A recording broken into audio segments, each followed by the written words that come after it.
And if you're on the replay, you can fast forward to the good stuff. The rest of y'all come on in. You veterans, you know the deal. Share the invite so we can get our live studio audience where it belongs. We got audio. Let's see. We got video. We got audio. All right. So we can officially send out the live invite. Here we go. Boom. Boom. All right. There's our schedule for today. Beautiful. Come on in. Come on in. Ferdy, Sergio, Voldemir. I don't know how to pronounce that. Sestarush. I see there all the time. How you doing, bro? Hello, hashtag team. Absolutely. All y'all, Constructora, come on in. Send the invite out. We get the numbers coming up, so that's good. Looks like we'll get started in just a minute. Want to give everybody a chance. Got a lot to talk about today, a lot of stocks. You know, is it time to go shopping or is it time to go home? We're going to find out today. We're going to talk about my experience in the market over the past 30 years and what that means in this yellow alert environment, which obviously CNBC keeps hamming up to the detriment of investors. They don't care about you. They care about advertising dollars, of course. Your comments, put them in there. I appreciate every comment that comes in because it helps to spread the word, and that's all I look for. Of course, me being a person that came from less than zero, in debt, living in a basement, not a basement apartment, $143 a month, to a penthouse in Miami Beach. Very thankful for that. Very thankful for the mentor that taught me for free how to do that, how to pull that stunt off. And now I'm just passing this on, right? That's what we got to do. We got to pay things forward so that everybody can benefit from everybody's good fortune. We're going to talk about all that today. Just a minute. What else do we got going on here? All right, we got the numbers coming up. That's good. I got my slides ready. I got my notes ready. We got AI to discuss. We got rare earths to discuss, which dovetails into AI, etc. So we got a lot going on. And now we got the numbers that we are looking for out there. Thanks to you guys sharing the invite, spreading the word that somebody's here to help you with no subscriptions, no advertisements, no catches. It's just my donation of time, 2 hours per week, to tell you about everything that I've learned during the week alongside the multi-decade, multi-millionaire Wall Street veterans that I engage with every week. We had our meeting about an hour ago talking about everything we learn in the week. They tell me everything, I tell them everything, and then I come and tell you everything. So you know what it means. It's Friday. It's Money Mark. It's Stock Talk Live. Big show. Let's put this right on the screen. We always have to, cover Money Mark's rear end. Can't be caught slipping as far as that goes. You read this for yourselves or have somebody read it for you. And one way or the other, you acknowledge, if you're going to continue to listen or watch this show, that you have read these disclosures, these disclaimers, and acknowledge everything that's in them. I can do anything I want. I'm registered as a day trader with the IRS, and therefore anything I say, this is just a clown show. Okay? I'm just giving a parody of the world. I can do anything with my trades that I want, etc., and you're okay with that. So if I mention a stock and it goes up and you guys are buying it and I want to sell into that buying, you're okay with that, right? I'm not. For the most part. If something crazy happens, yeah, but I'm too busy here talking to y'all. So in any case, and for those of you out there, this is a good point to make.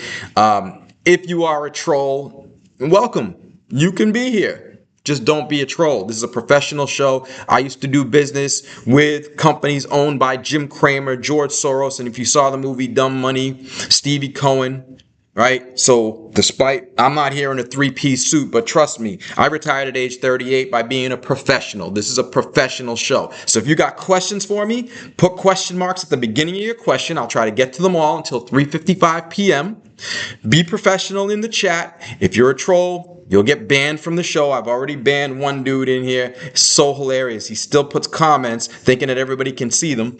I'm the only one that can see them, and it makes me laugh because I know that nobody else can. That's what happens when you are a non-professional. All right, enough of the BS. Let's talk stocks. Boom.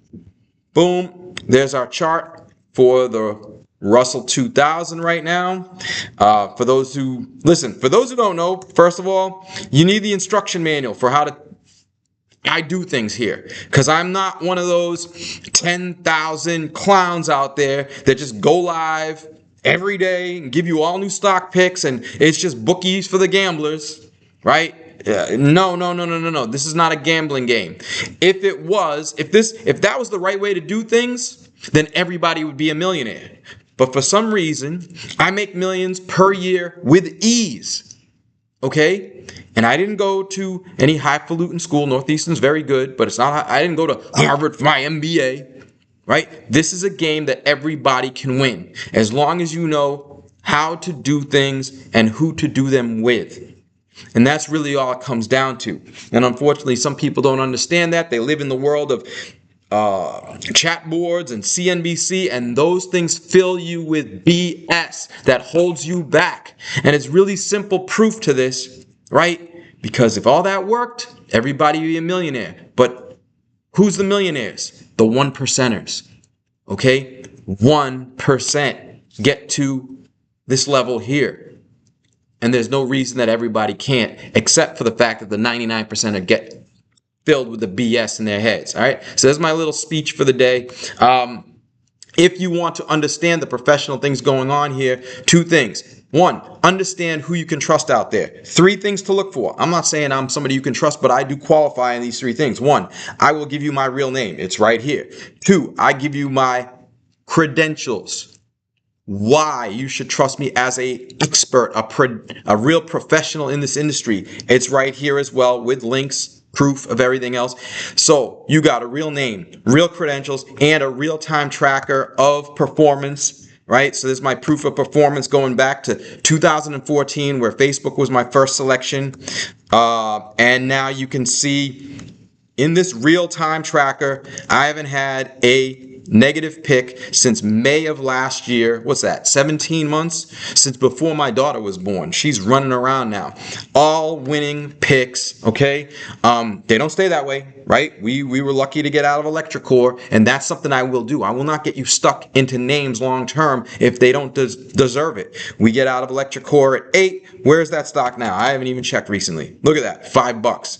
Hasn't rebounded off of those levels with good reason, right? The good reason is the professional analysis found that there was something wrong with the original thesis. We get out quickly, made a mistake, don't make it again, move on before you get hurt. All right. And in this case, with profits. All right. And then, like I said, here you go, my instruction manual. Right here on my blog site, markhomestocks.wordpress.com.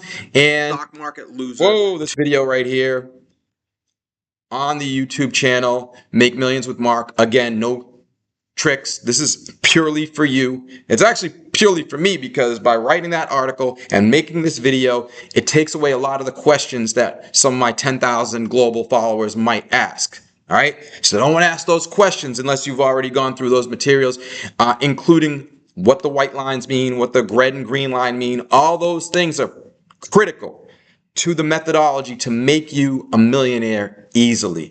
All right. Enough of the boring stuff. Let's go what's going on here. Fear Greed Index real quick. We don't need to spend much time on that. We want to talk about stocks. Fear still driving the markets. As you can see, we got the timeline here. We are bouncing off of extreme fear territory from October 16th. If we go to the chart of the Russell, which hopefully will load up. What's going on here? Here we go. Right? October 16th with all that fear, and the market's up 3% since then. Not bad for a week's work. Right?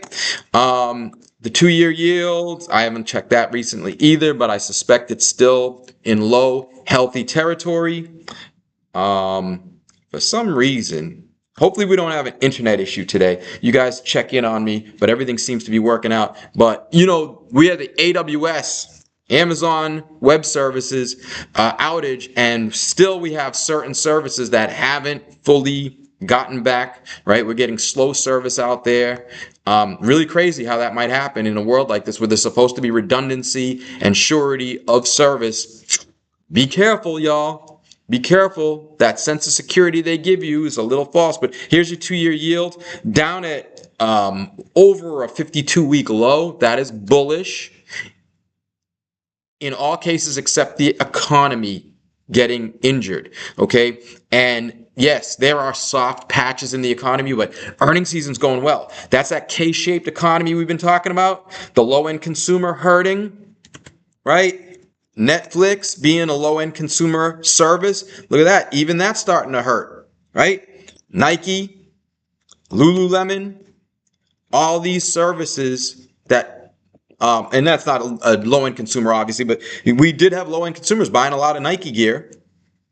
But when you don't have money in your pocket, you're not going to spend it on discretionary items. You're going to spend it on non-discretionary items like food, for example. Okay, so let's get into the stocks. Here we go. So there's Barron's. AI stocks aren't the only market play. How earnings are easing recession fears. Earnings are easing recession fears. That's all you need to know. Okay? There are recession fears. I have recession fears, but that's just fears. Don't let those get to you. Fears and any other emotion, right? Euphoria, despair, have no business in the stock market. You have to be disciplined and follow rules to make the millions. Okay? So I have to overcome my emotions every day to make the right moves. We talked about Netflix already. Just be careful if it is a discretionary item, something that's not necessary, okay? Then that is at potential risk as consumers have their pocketbook impacted. Let me get this text off. There we go. All right. We still have people contacting me about what not here. Okay, cool. So that takes care of that. Let's talk about rare earths. Okay. Hot topic, obviously.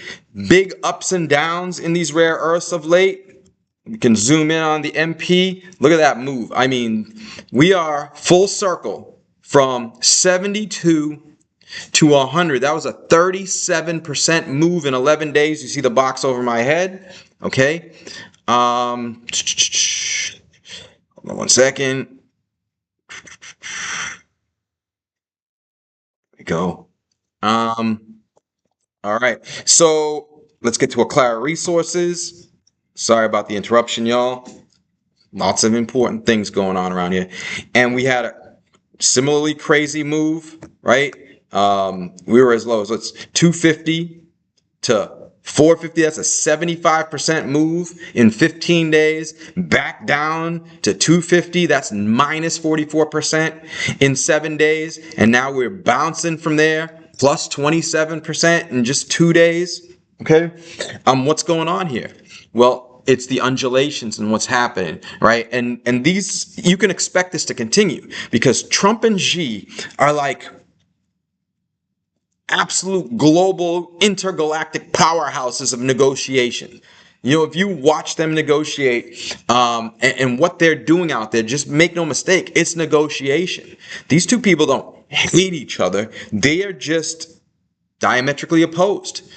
Both countries, what's good for the United States might not be good for China and vice versa, especially for the long term. But we are intertwined no matter what. China cannot survive without our economy to tap into. We cannot survive without the resources that China brings to bear to the United States. So there is a stalemate. The question is it a 50-50 stalemate? Is it a 60-40 stalemate? Is it a 40-60 stalemate? That's what they are pushing against each other to figure out, right? They keep testing each other back and forth. Don't get flipped out over that. Let's stay focused on the long-term fundamentals of the situation. And it's very clear that the long-term fundamentals of rare earths, for example, The United States needs to be independent. We need to be dependent on nobody except ourselves because those are critical. China is dominant, and we cannot let one country, any one country, I don't care if it's Canada, I don't care if it's Mexico, I don't care if it's Russia, we cannot let one country dictate the future of our availability of something so critical as these resources. Okay, so we are going to see these bounces in the stocks. I do remain positive on Aclara. This is, a rocket ship, obviously, chart. I've been talking about them ever since MP took off, and Aclara has been great for us, outperforming MP overall. There's the chart. For those who care about technicals, I care more about fundamentals, but you see here the 50-day moving average. The stock gets close to it and bounces, close to it and bounces, close to it and bounces. It got close to it again and has bounced.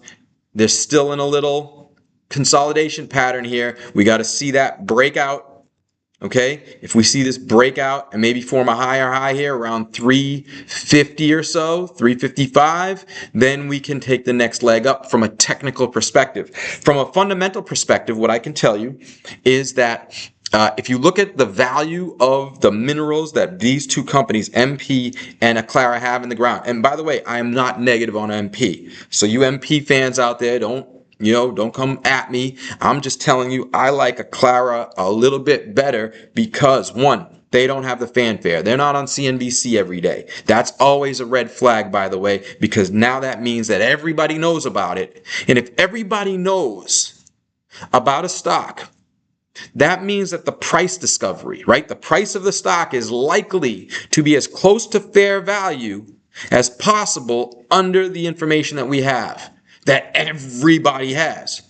So if that's the case, if everybody's looking at it and everybody has an idea of what they think it should be worth and everybody's made their move, where's your advantage?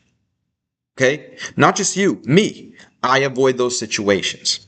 In an Aclara, we don't have that situation as pronounced as an MP. I like that a lot. Number two, Aclara has about a fifth, closer to a seventh of the value of rock under the ground to be pulled up.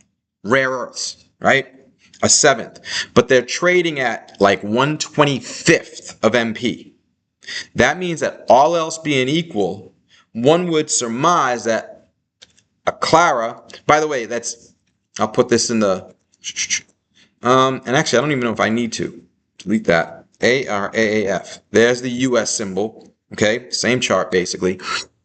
That Aclara, all else being equal, needs to triple in value to be apples to apples valuation with MP. Now, be careful because you're not supposed to do that because every stock, every company is a snowflake. All right. For example, MP is pulling stuff out of the ground now. Aclara is more developmental. MP has product that is radioactive. Aclara does not. So there's pluses and minuses on both sides. MP is favored status with the U.S. government. Aclara at this point does not. Pluses and minuses on both sides, right? MP has light rare earths. Aclara has the more valuable heavy rare earths. Pluses and minuses. How do you weigh those out? You can't, I can't. I know for sure I can't because I'm not an expert on this industry. So I have spoken to experts on this industry. They are extremely bullish on Aclara. They have huge positions on Aclara because of the valuation gap and because they believe, for example, the amount of rare earths content in an iPhone, for example, is measured not in dollars but in cents. So it wouldn't take much. Like it's not a big deal for us to, for example, become dependent on the rare earths that go into an iPhone, even if it means that the price of those rare earths triples or quadruples. Okay? It could go up 4, 5, 6x and still only be $1 of the iPhone's cost. It's a $1,000 iPhone. Who cares about an extra dollar in relation to having independence over the rare earths that go into it? Just one example. Okay, so these are some of the reasons that these experts are excited about Aclara and believe that Aclara still has, now in the case, let's see, they talk in Canadian terms. The stock is currently $3. They think that the stock should have a 2 handle on it. 2 handle meaning $20+ a share. So minimum of 7x where it is today. That doesn't mean it will come true. I'm just telling you. I'm not trying to pump the stock. I have a small position, by the way. 1% of my money is in the stock, right? So I didn't load up, make this half of my portfolio so I can pump the stock and then sell it, right? I really do my best to stay within my own rules and methodologies, right? I just think that's a fair way to be. I believe in karma. I don't want to be punished by God. You can't pay off God in the final analysis. Say, well, God, here's $5 million. Let me in. It's not going to work. Right? You got to do right in this world. So I'm just passing information on to you. So hopefully you appreciate it for what it is. So there you go. If you have any questions, you can put it in the queue. Let's move on. ASML. Let's get to AI. Okay. This dovetails into Micron. Right? Micron warning that DRAM tightness will worsen through 2026. I believe this because these HBM modules are in high demand, high bandwidth memory, HBM.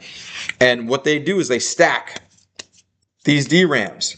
This is not something that we used to do in the past, right? I remember the first time there was a DRAM shortage in, I think it was the early 90s. I was working at an Apple store, right? Delivering Macs. It's way back. This is something that happens in the industry. Demand and availability goes up and down. But when you have to start stacking these things, which is not what was happening back then in the early 90s, you introduce a new problem because a certain number of these chips are going to inevitably be no good, bad. So what happens in a situation where you start stacking them? And if you have 10 in a stack, for example, you have a 10 times higher probability of having something bad in the stack. And if there's something bad in the stack is bad. For example, right? So you have things like AEHR, being able to test these things in advance of creating the stack, in advance of throwing that much money down the drain. You have ASML, right? Now introducing a new system that it gets them into the advanced packaging lithography, which is the critical stage. You can read it yourself down here. The critical stage where high bandwidth memory and logic dies are bonded to form the dense compute engines. Just what I was describing to you. Okay, so this is going to help matters, but it's a new product that needs to be proliferated in the market. And oh, by the way, in this article, hopefully Dr. Castellano doesn't mind that I gave you all this screenshot. This is a paid service. I pay him. Why? Because I'm not a semiconductor expert. I'm a stock evaluation and valuation expert. That's it. Okay, so when I look at a company and I say, all right, what is the evaluation of this company? What is the valuation of this company? It starts with, I don't know crap about what these guys do.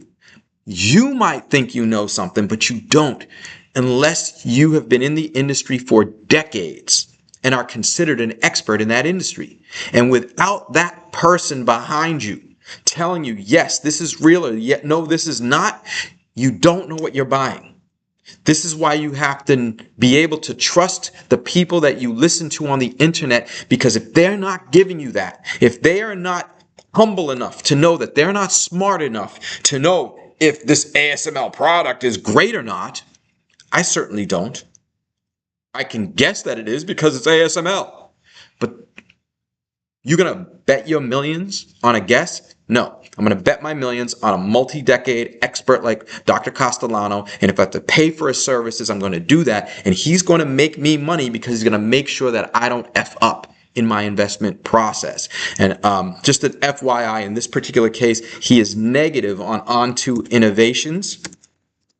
Okay? So for those of you out there that if you're bullish on Onto, hopefully you're an industry expert and have one on your side. And if you don't, I've just given you a hint. There's an industry expert that I've been paying who's been making me a lot of money over the years, saying that this company's in a little bit of trouble because ASML is going to crush their hopes. All right, so that's that. Micron, I'll just throw that on the screen for y'all. Look, I told y'all months ago that high bandwidth memory is going to be very important, and look what's happened. And we not without fits and starts, right? It was never an official pick, but we picked the stock somewhere in this range, I think, and it took a hit, okay? But now look, more than double from where we were discussing it in this low 100s range. This is what's happening. And this is what happens when you invest in things in AI, when AI is not a bubble. Something I've been telling you for years now. Okay? We are now starting to see bubbles emerge in AI, but if you look at NVIDIA, that's not a bubble. This is not a bubble. Okay? Because if you know about my red and green lines, and here are my red and green lines going way back. We'll scale it back, going way back. I know NVIDIA going all the way back to here, okay? That's split adjusted, but I remember it being a $7 stock that Gartner Group, another industry expert like Dr. Castellano, said that GPUs would be the future of computing, not CPUs. They said that 20 years before ChatGPT. 20 years before NVIDIA became the stock market darling. That's what industry experts will do for you. So if you go way back and look at, there's my risk reward chart, we don't see a measurable move above my lines. And by the way, my lines can be wrong to some degree, right? So maybe the line belongs up a little higher or down a little lower, but we don't see anything crazy here in terms of this stock going. I'll show you what crazy looks like. There you go. That's a bubble, right? You can even draw a bubble around it. Slightly poking your head above a professionally calculated risk-reward line does not constitute a bubble. When you see something like what Oracle did, that, my friends, was closer to a bubble. A big move above, not just a little peak, but a big move above. I told y'all when that happened, that was a bubble move, and that it was to be faded. I was right about here. Let's see, by Friday, let's see where we were on Friday. Friday, we were here. I came live right about here and told y'all out, and the stock has fallen as much as 12% since then, and as of right now, down 7.6%. Okay? If you bought the stock on that news, you're losing money. If you shorted the stock, you're making money. I actually shorted it for a little move down, got out. That's the end of it. This move right here got us really close to the risk-reward lines, so it's okay. Fully valued, by the way. I don't like this valuation. The red line says cut your position down to a minimal level because you have minimal upside and tremendous amount of downside risk. Okay, down to the green line. We want to buy closer to the green and sell closer to the red. Bigger positions here, smaller positions here. It's okay if you have a position here, but you want it to be smaller because of the risk involved. All right, so that takes care of that. Let's move on. Drones and artificial intelligence. When it comes to drones, we're increasingly see this. You're seeing more and more information out there about Elon and the robots. Okay, he talked about it a bit on his conference call. He doesn't want anybody else being the CEO of his companies because he's afraid for whoever might be in control of these robot armies that his companies are going to produce. Well, I'm not so sure if I want Elon in charge of a robot army, but so be it, right? The fact of the matter is we are much closer, and I know somebody, some close friend of mine has a friend of his that was personally demonstrated one of Elon's robots by Elon himself. And he said it's coming quicker than people think. So stay tuned on that. But in addition to the AI embedded in robots, you have AI that's being embedded in drones. And these drones are now being used as war machines in our world. And no longer is it just, hey, let's take a cool video from above the building. It is, let's use this to attack people. And as a result, now there needs to be protection against those attacks. So you have Drone Shield that I gave y'all. It was a few dimes of value back then. Now it's a few dollars of value.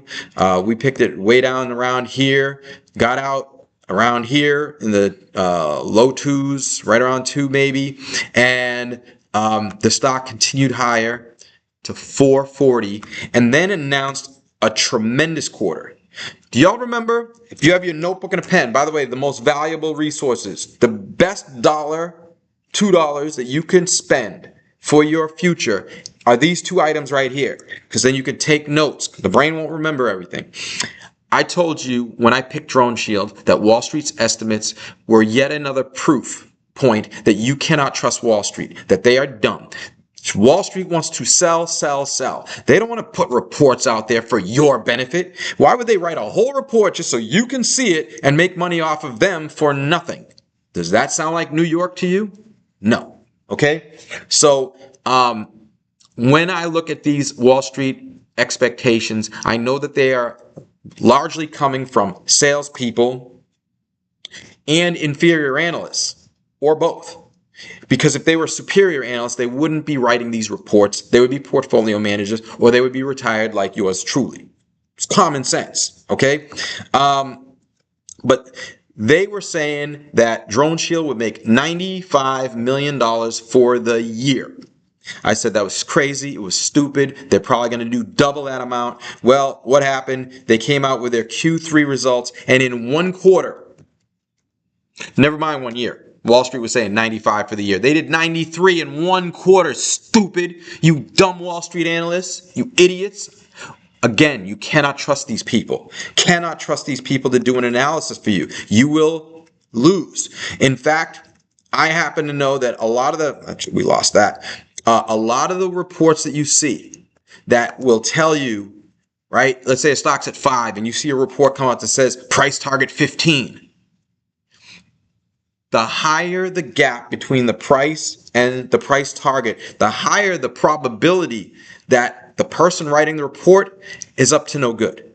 It doesn't mean for sure, but it means you can't trust it. You have to do your own analysis. Sometimes I agree with the Wall Street analysis. Say, good job. You guys did a great job. I mean, these guys aren't complete idiots. They're just not at the level that you want to deal with. It's not at the level that you deserve.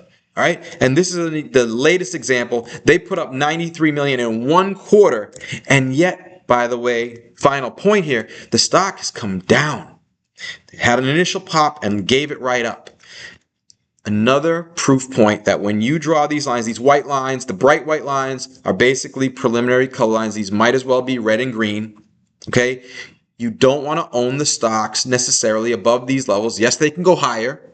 So you want to, you could trim your position, but keep it low, and you can continue to enjoy the ride without enjoying the risk that goes along with it. And yes, the stock went from 2 to 4. Mark, you're a dummy. You got me in at 50 cents. Yeah, I made a 4-bagger from 50 cents to 2, but it could have been an 8-bagger from 50 cents to 4. Well, now it's down to 3.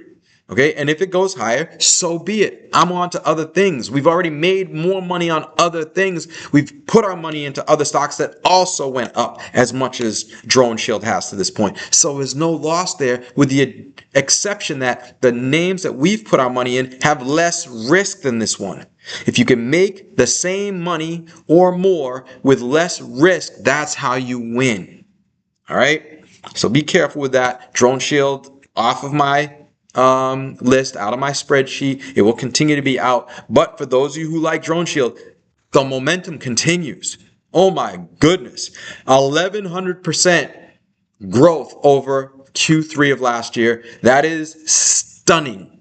Absolutely stunning. And this continues to be a great company, obviously. All right. Just not a stock I want to own given the risk reward. This might be a 9, but I look for 10s. This guy is a 10. Okay, this is Palmer Luckey. He is the CEO of Naval. And if you ask me personally, okay, you could have your opinion. I can have mine. Nothing wrong with either one. I think this man is more brilliant than Elon Musk's, to be perfectly honest. And you can see this URL up here. It's a Facebook reel, and you can take that number down. You copy that URL, you will find this interview. Bro, the stuff that this guy is making is crazy. He was actually shown a demonstration in this video on the Sean Ryan show of what his headset. This is the IVAS program with the government. You remember a couple years ago when Vertra, VTSI went through the roof, when Microvision went through the roof, and I told you, get out of Microvision because my experts were telling me that Microvision didn't have what it takes to make these helmets work. Well, let's see. What happened to Microvision? Oh, shocking. Okay, this was a $20 stock, and now it's back to one where it belongs. I hope you listened. And I hope you check this out, because it is stunning what this guy is putting into these helmets, what they're going to be capable of doing, basically seeing through walls, basically creating a hive mind where anybody who sees anything, any drone that sees anything, will contribute to what is fed into everybody else's helmets. So that you could be looking at an enemy who is running behind a building, and when they run behind the building, you will continue to see the enemy even though they are behind a building. No place to hide, right? Because of the technologies that they use to enable a full view on the battlefield of who you're going against, where they are, what they're doing, how important they are, etc., etc., etc. And there are going to be a lot of winners that come from this amazing technology, which, by the way, you know, the Facebook Meta Oculus, he's the guy that created it. He's the guy that invented it. He's the guy that sold that to Facebook. Billionaire already. Okay, and now about to be yet another even bigger billionaire. One Anduril finally goes public. I would check that out. Stay tuned. I'm going to be back in future episodes with the beneficiaries of this. We've already been privy to one of them. Kraken has been a big beneficiary of Palmer Luckey's company, Anduril, because these guys provide the batteries into this autonomous subs that Palmer Luckey makes. You see the technical pattern persist, even though the stock went well beyond my risk reward line. This was the company. This was the one company. Well, there was maybe two, but this is the company, the number one on my list, that I said when it got to the red line, I have to follow the rules and pull it out of my official portfolio. We got, I mean, a huge return on that, right? Remember Kraken, where is that on the list? There it is. 172% return, but it continues higher and higher within the technical pattern. I told you I was afraid this was the company where my red line might be wrong. And so far, it's proving to be the case. Okay, but be careful of chasing. Hashtag don't chase, because this is now at the top of the even technical lines. This company pretty much at this point has to be acquired for the stock to go even higher justifiably. Otherwise, I would expect a pullback, and if I expand this line out, and if it remains in this technical channel, oops, we didn't want that.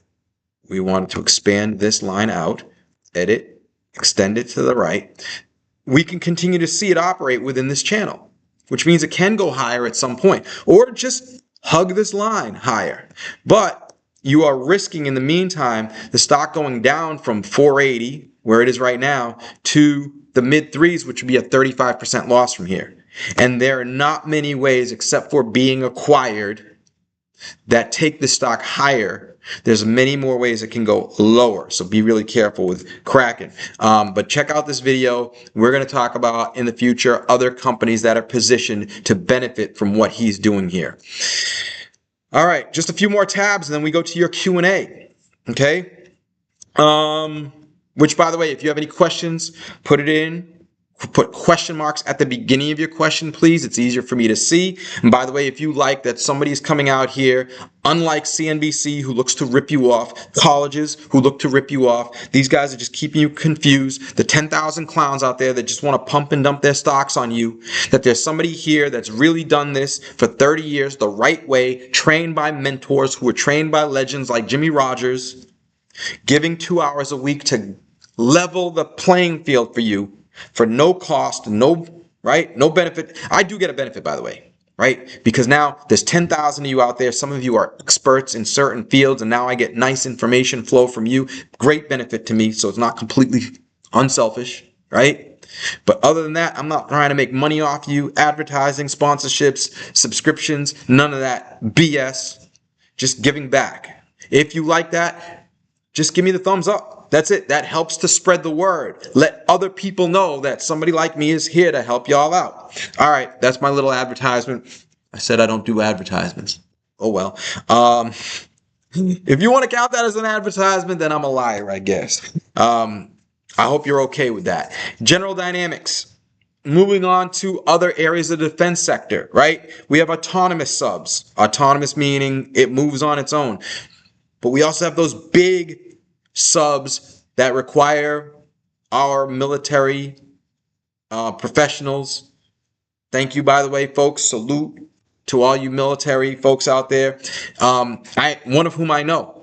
All right, a friend of mine who used to be in these submarines for months at a time. It's crazy. It really works on the head, the psychology. It's crazy. So we got to be very thankful for those people that sacrifice of themselves and their mentality for us, for our protection. We need more of these. China, Russia is doing a better job of building submarines than we are right now. The government is up in arms over this. I've been reporting on this for the last few years. This has been a problem since COVID. And finally, the government is taking big steps. In fact, we'll jump to this tab right here. The Senate approving a $5 billion measure to advance the production of Columbia-class subs. $5 billion will get you a lot. They're giving money away. I told you when they gave money away to TPCS, and look what happened to that stock. Okay, off of those lows.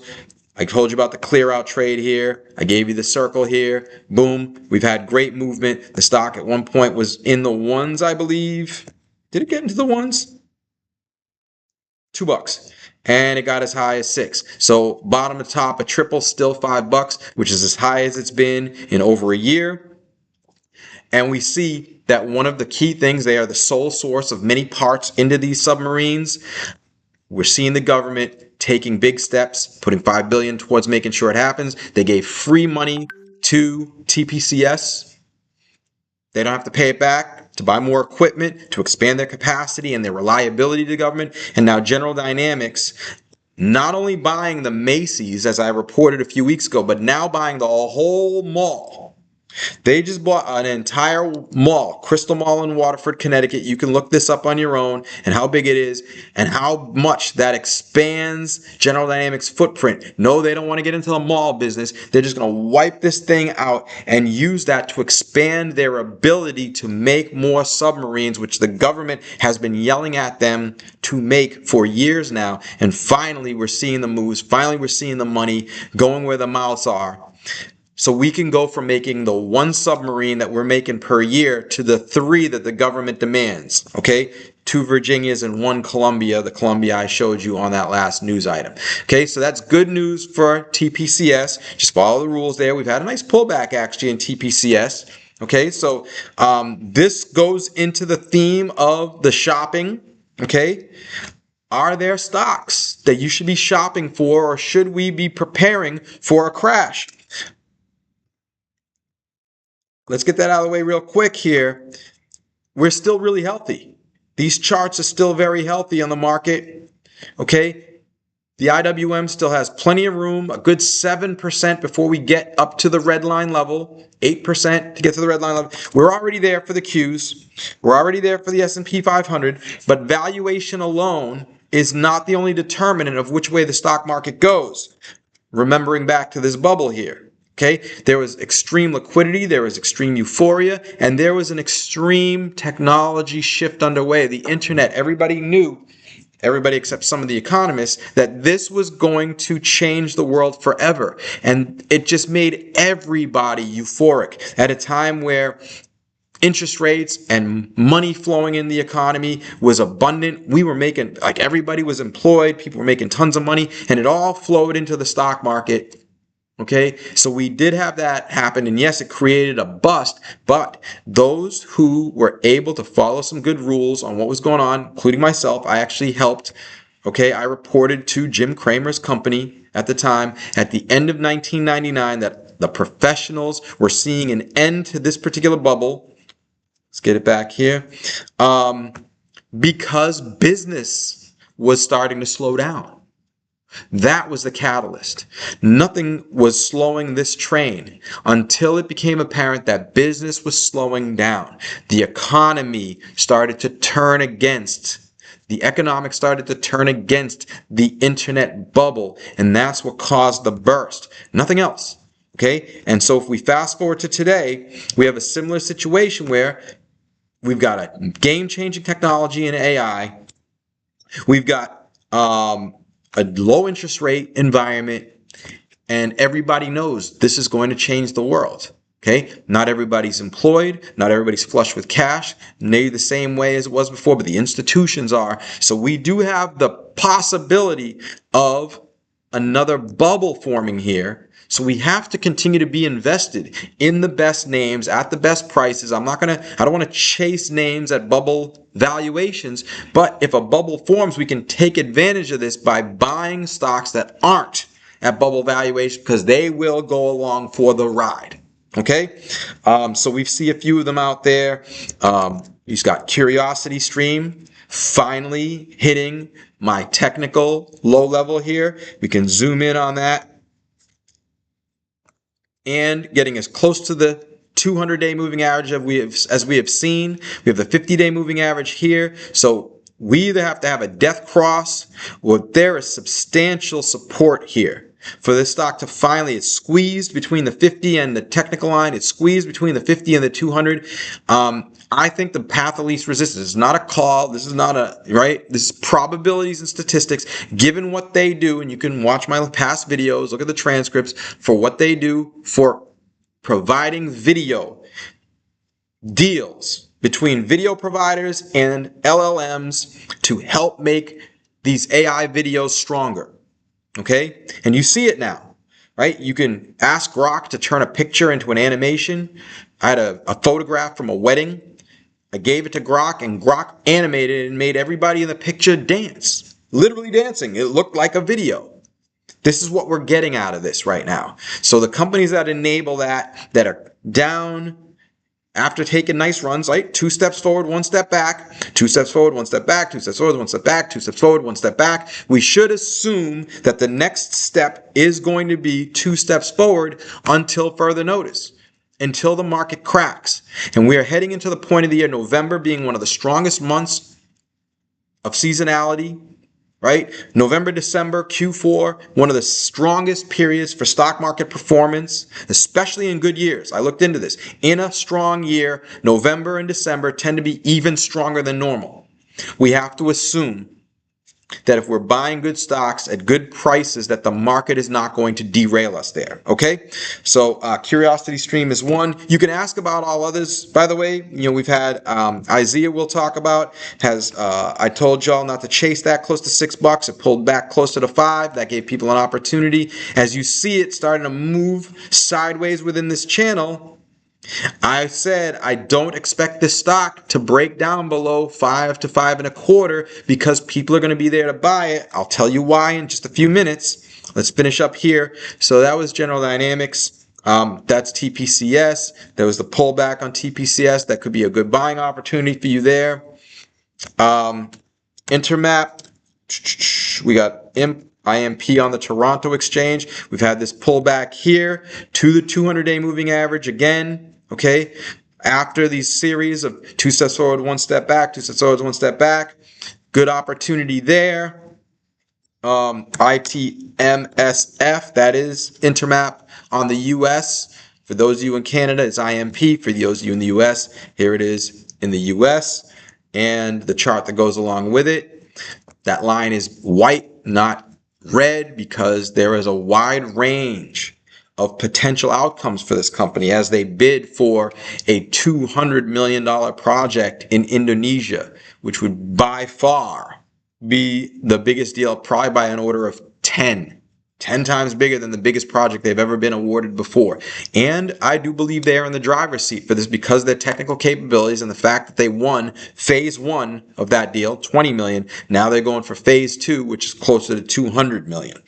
So we got the pullback there to take advantage of, potentially. By the way, for what it's worth, Stifel believes that the price target on this, $5 Canadian. I don't think they're too far off.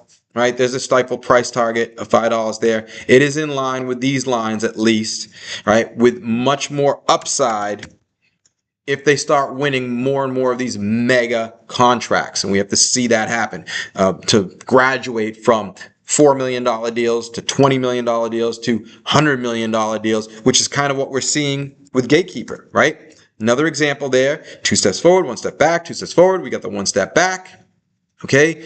And here's a company that is proving itself to move from $100,000 deals to $1 million deals to $10 million deals. They won a $20 million deal with New York City's MTA.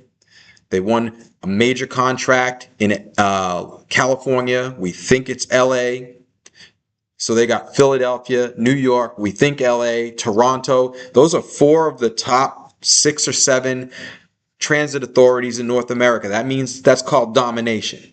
Okay? When you win 4 of 7, you win the NBA championship ring. When you win 4 of 7, you win the World Series. These guys already have 4 of 7.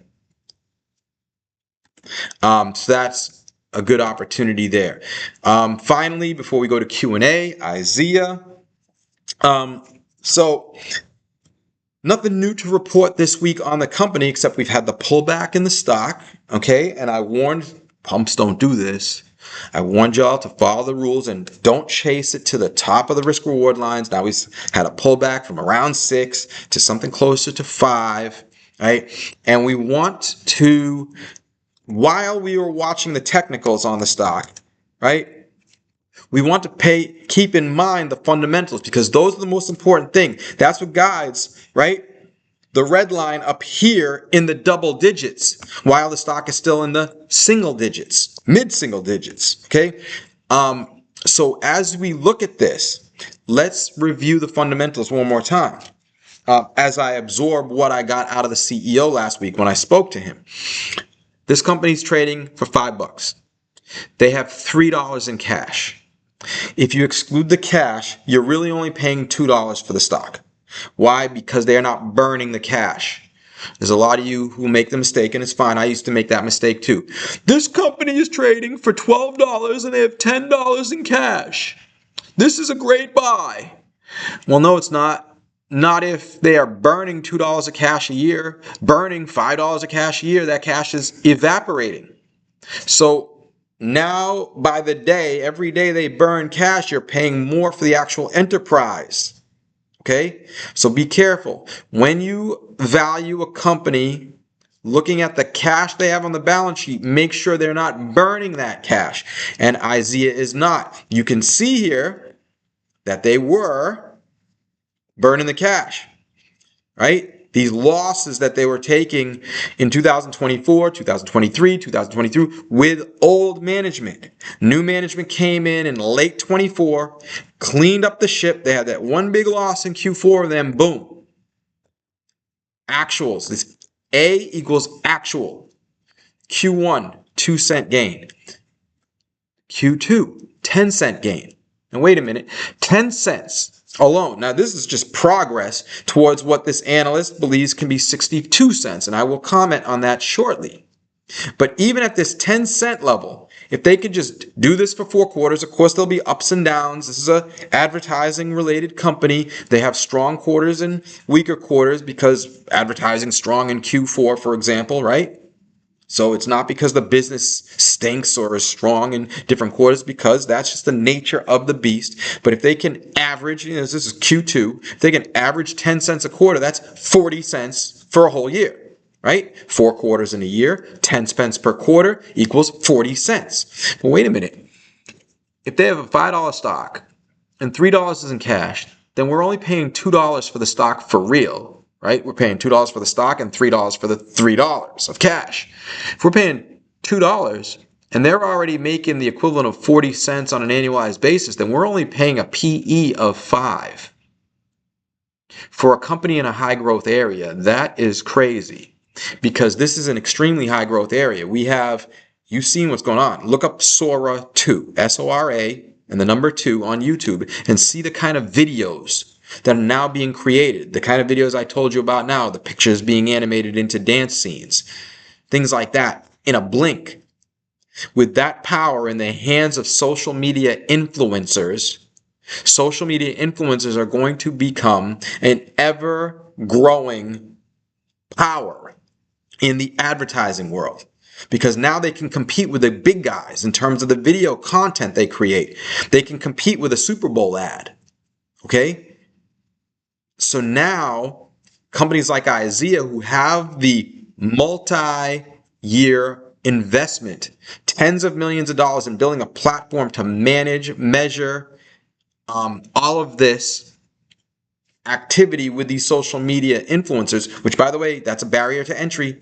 Not everybody has that. Not everybody can have that. So there's a few companies capable of doing this. Yes, there is competition, but this is a monstrous industry, the ad industry. And now we have a monstrous titanic shift, right, in this industry from the advertising giants that make these Super Bowl ads to these social media influencers, and IZEA being the guys sitting in the middle that can manage the relationship between those social media influencers and these monstrous corporations like Warner Brothers, right?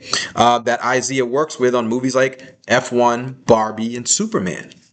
Okay, so to pay a 5 PE for that, if they can just maintain a 10-cent per quarter run rate over the course of a 4-quarter, you're paying a PE of 5. That number should be at least, in my estimation, 15. And I don't like PE, but just to keep the conversation simple, at least 15. All right? Probably closer to 20 or 25 given the growth that we're seeing here. And if you do that math, right, 25 times 40 cents equals 10 bucks. Plus the $3 in cash, that's 13 bucks. Well, now you start to understand why Money Mark has drawn these lines like this, right? And I got a 12 up there. Close enough. The math works, right? Why you have an analyst here with a price target of 10. This is one of those rare cases where I believe, and by the way, the CEO of the company, who doesn't need money, very important. You can trust the CEO more if he doesn't need cash. He doesn't need cash. So he's easier to trust. And by the way, I checked his background. I know people who know him. They were like, this guy's A+. So more data points for that. He said this analyst right here at Ladenburg, John Hickman, knows this company better than anybody. And he came up with a $10 price target. Me, I did my own independent analysis. This is what I came up with. So we are aligned there. It makes sense. It all triangulates. All right. And then finally, I don't have an earnings estimate for next year. Okay. Keep it a buck. But he does. Right. John does 62 cents. 62 cents times 25 would be $15 plus the cash. And at this point, they would have more than $3 of cash because they will have earned that 62 cents. You're talking about 15 plus 4. You're talking about closer to $19 that the stock could go to. Don't get excited, right? Because we want to still stay within the rules. How do we get to 62 cents though? I dug into his model, okay? And what I said was, how much money do they have to drag to the bottom line to make 62 cents, okay?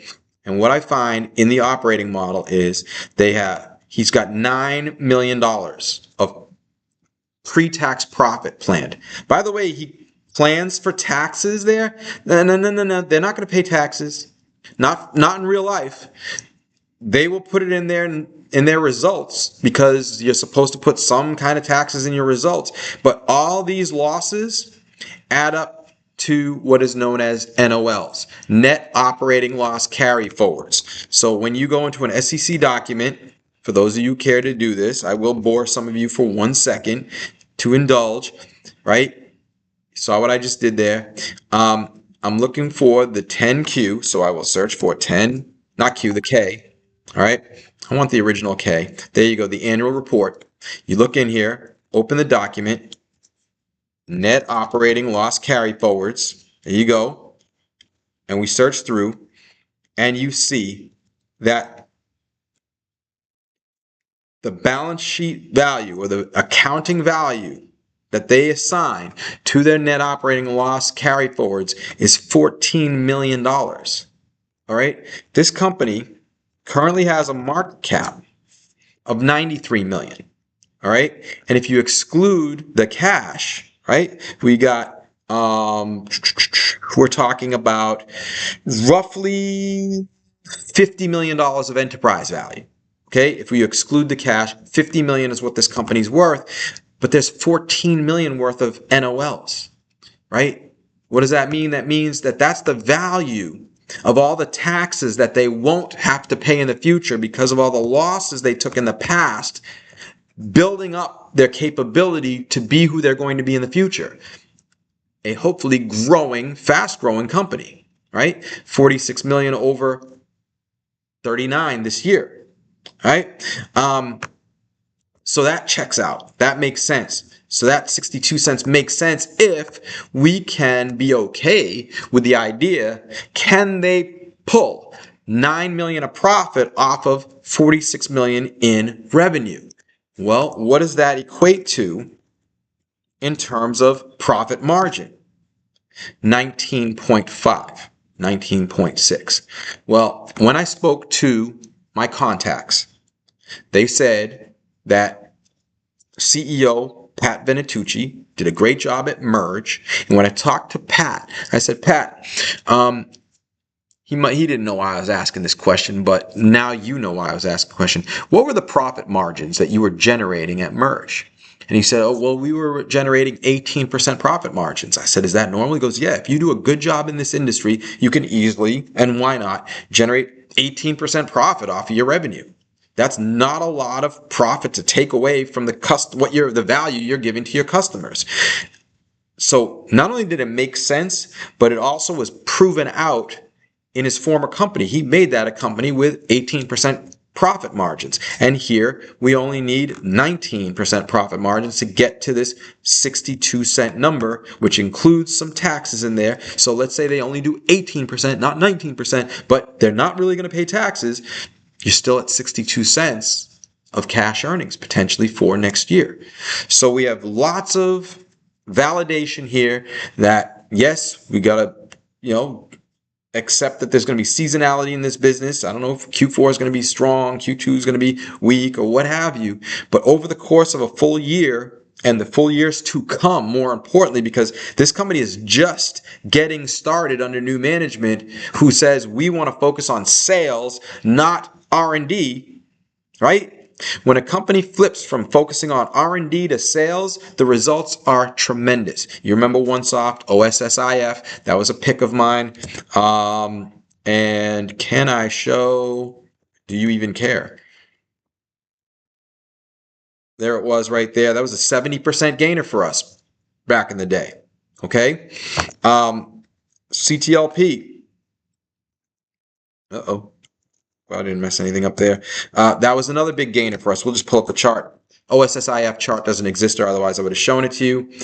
This was a company that, boom, from the green line, buy at $3, they got acquired for 11 by moving from R&D to monetization, from engineering to sales. All right, if you have any questions, put in the queue. We are at 3 o'clock. We're at the end of the prepared remarks for the show. Boom.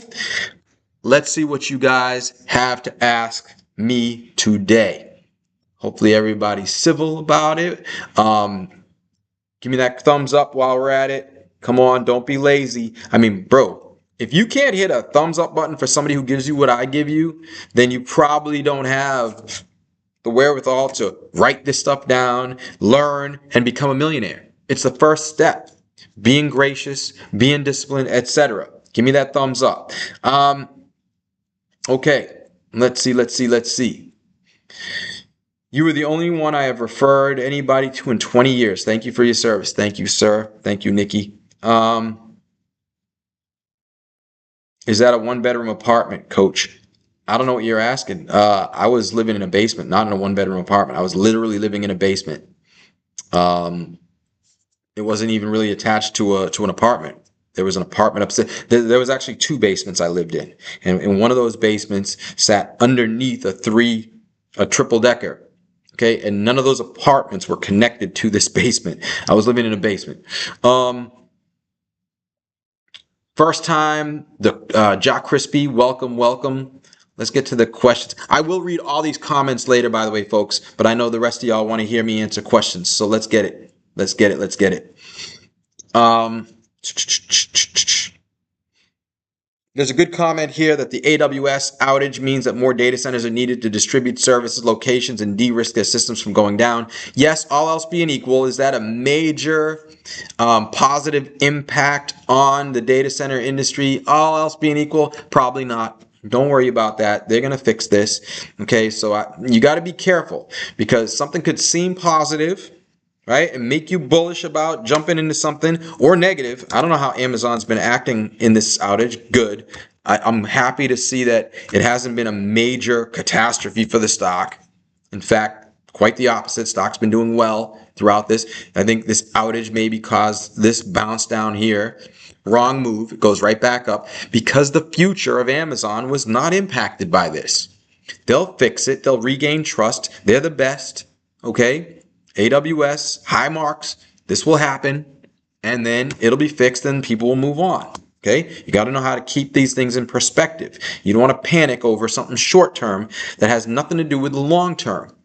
Company had a bad quarter, and you get out. Next thing you know, the stock's up 3x, 5x, 10x. You missed out because of one quarter.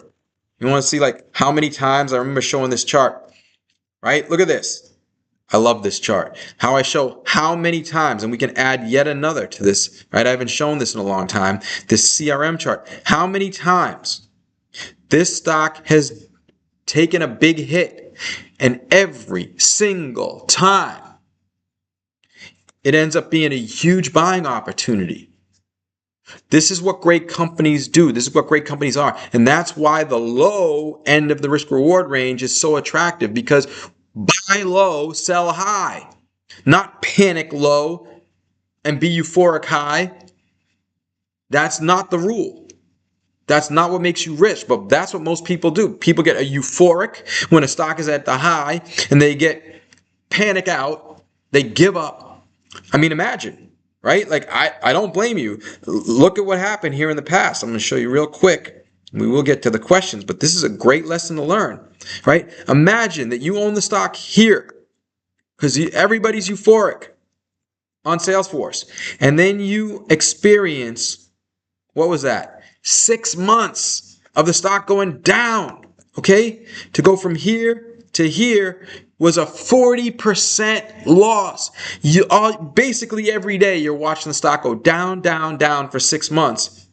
Right? And you finally just give up. I can't take it anymore. I give up. How many times has that been the moment at which the stock rebounds, takes off, and is off to the races? You bought the stock at 40. You sold it at 24. And where is it now? 255. Don't do that. All right, questions. Given the Anthropic Google TPU deal announced yesterday, would you expect Air and Google to make an announcement of a contract soon so they can have their testing equipment to fulfill the order? Not necessarily. All right. Air is not the only game in town. They're not the only way to test chips. Not every chip needs to be tested. Right. So there's a lot of things that go into this. I am bullish on Air, all else being equal. And remember, if you have watched my video, which is for you, it's not for me, I don't advertise anything in this video, read my article, which is for you, not for me, I don't advertise anything in this article, you know what to do with these red and green lines, okay? And what you see here is a company that is in between the red and green lines. Are they operating on all cylinders? Because that's the other important thing, right? You want to buy the stock cheap, but this is a representation of where it is in the value range, but that needs to match up with how many cylinders it's operating on. If Air was operating on all cylinders right now, all 10 cylinders, I would say the stock should be at the 10 level. 1, 2, 3, 4, 5, 6, 7, 8, 9, 10. It would deserve to be over $50 a share if they were operating on all 10 cylinders. They're not. They're not operating on one either. Okay? We're seeing them win deals. They're attracting attention. People like companies like NVIDIA looking at their solutions. People like Google looking at their solutions. Absolutely. That's promising. But we got to see more deals come in. Not the deals for their little products, but deals for their big products and more volume. Okay? And that's where I warned y'all before they announced earnings. And what happened? Stock got smushed because of those earnings. Stock got crushed. Down 28%. the day after they announced earnings. Okay, and now we'll see what happens with the chart next, but it looks a little, right? It looks a little like they've broken into a downtrend, technically. All right, so those are the technicals we have to be concerned about with air. Fundamentally, we're sitting in the middle of the risk-reward range. Are they operating on 5 or 6 cylinders? Yeah, maybe more, in fact. Okay, given what I think is going to happen, which is there's a good chance that we could see Google do a deal with them for those TPUs to be tested, but it's not guaranteed. Do I expect the deal to come through? No, I don't expect anything. I just do research and get a feel for, okay, what is their opportunity and how well positioned are they? I think they are well positioned. So if you want to expect a deal like that, you can go ahead, and I wouldn't call you crazy for doing so. Due to the fact that Gatekeeper is pink slip, is it required to report quarterly? If so, do you know roughly when it might be? No, they've been reporting quarterly anyways, Jeff. So it doesn't matter if they have to or not. They do. And I think pretty soon, and by the way, pink slip, it's pink sheets, but they also are on the venture exchange under GSI. Okay. So, BRF. There's where our lines are there. Okay. There is great opportunity for this to go into bubble territory because of the government mandates over the next 2 years.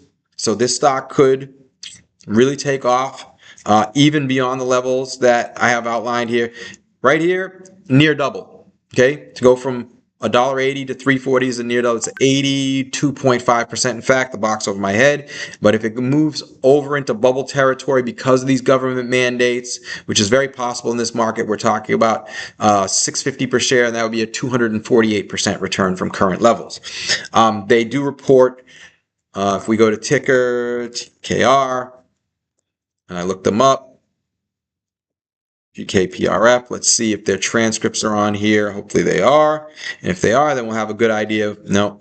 I don't know when they'll report. Probably in the next coming weeks, though, because their quarter ended in September. I'm not even worried about it. Okay, this company is doing great. They're operating on all 10 cylinders. I really don't care what they report right now because they've been winning tremendous business, right? They have won in the last 5 months the equivalent of $120 million run rate of business. That's almost 4x their current revenue run rate. They're going to do about $32-35 million for this year, but they have soaked in business that equates to $120 million for a year. So no matter what they report, it could be a great quarter, it could be an okay quarter. I don't know what kind of quarter it's going to be. I don't care, because those deals that they have signed recently, which are getting bigger and bigger and bigger, they haven't started significant work on those deals. That's in the future quarters. Okay? So I'm not worried about the current quarter one way or the other. It could be a blowout. It could be a mess. Why should I worry about that when they have signed the equivalent of 120 million, the equivalent of 4x? That's 300% growth. All right? Remember, the important things to stay focused on when you're looking at these companies. Let's go here. Let's see what's next on the questions. Did I miss something here? All right, I'm looking for those question marks. See what we got.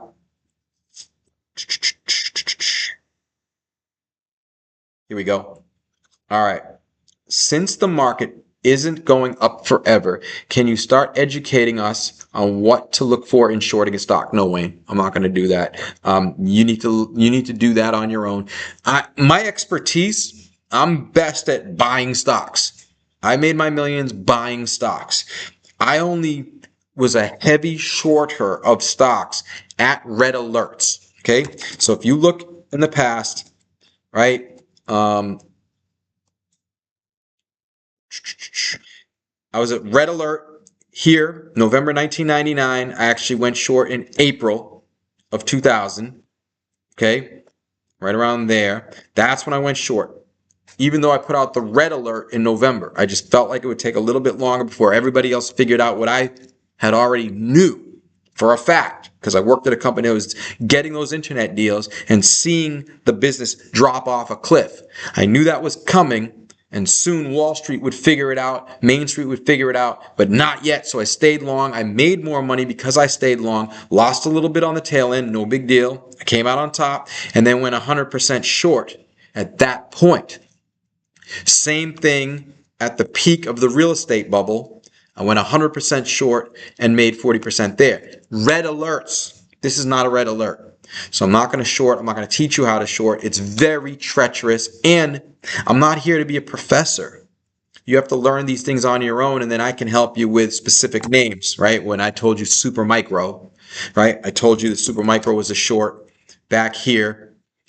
You had to use your knowledge, your education on your own of how to short a stock to take advantage of the information I gave you. But make no mistake, it was an 80% loser from there. Okay. There's certain things I can and cannot do. We've got 2 hours a week. Would you rather me give you information on stocks or teach you about what shorting is? YouTube can do the latter. It cannot do the former. With gold on a tear, I used GeoDrill as a proxy since May. Am I missing something as gold is flying and GeoDrill seems to be stuck? Chip, tune in on a weekly basis because I get this question almost on a weekly basis, right? GeoDrill, GEODF in the US. There is my risk reward chart. This is all you need to know. Don't worry about, well, it's gold and GeoDrill's not going with it. Well, at some point GeoDrill was going and gold wasn't going with it. This is what happens. Don't freak out. Just stick to the fundamentals I gave you. This chart won't change. Next week, right? There are not significant changes to be made on charts, like, especially for a company like GeoDrill. This is a very simple company. It's not super dynamic. So this, of all charts, is like the least likely to be changed, which means week after week after week after week, you ask me a question about GeoDrill, I'm going to pull up the chart and say, look at the chart. This is what we're dealing with. A company that is operating on 10 cylinders, I'm going to say this every week, operating on 10 cylinders, operating on 10 cylinders, operating on 10 cylinders. They're going to be operating on 10 cylinders at least through the end of Q1 from what I see out there. So anybody that asks this question between now and the end of March who is watching this show right now is a dummy for asking me any questions about GeoDrill that have to do with why it's not performing the same as gold, because only God knows the answer to that question. But I know from my analysis that this stock belongs up here, not down here. And that's all you need to know. Okay. Thanks for the question. I think it's the first time I've seen you asking one. Hopefully you're not disappointed with the answer. I often answer a question a different way than you might expect, but it is important. The way I answer it is to educate you on how to think about things so that in the future you don't need to ask those questions you already know for yourself. And that's powerful. Mark, when you first revealed IZEA with a research report for the $10 target, is that report publicly available or only through a paid service? I don't know, to be honest. I don't know the answer to that question. Hi, Mark, does RWM, and I don't know how to figure it out. I mean, you can actually you can call this number and ask them what it would take to get a copy of this report. Because if it is a publicly available report, then I'm sure they'll tell you how to access it. Does RWM become ineffective as a hedge after a certain hold time? No. Axe builders? No. Nothing ever becomes less effective for what it's supposed to do over time as long as it continues to hold that place, right? And what that means in this case is we own stocks that are in the Russell. We own small cap stocks.